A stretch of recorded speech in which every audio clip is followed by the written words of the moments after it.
Viooltjes, begonia's en hyacinten. Het centrum van Ljouwert zie je het weer vol met allerhande bloemen en planten. Al hier een beetje struinen beziekers hoe de traditionele blomkenmerk.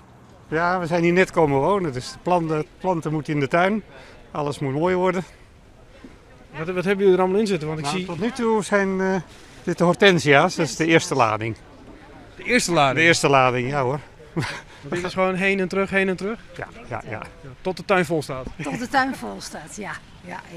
Nou, prachtig toch? Wat haal je al in de tas?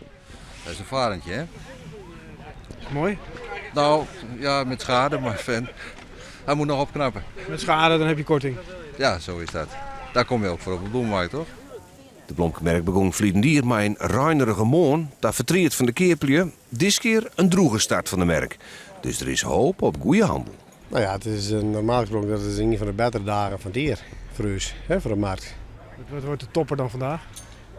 Dat worden de hangplantjes. Toch wel? Ja, toch wel. En de lampenpoetsen, die worden ook de toppers. Goeie handel denk je dan? Ik hoop het wel. Ik ga het meer verwachten, ik ben veel begoerd.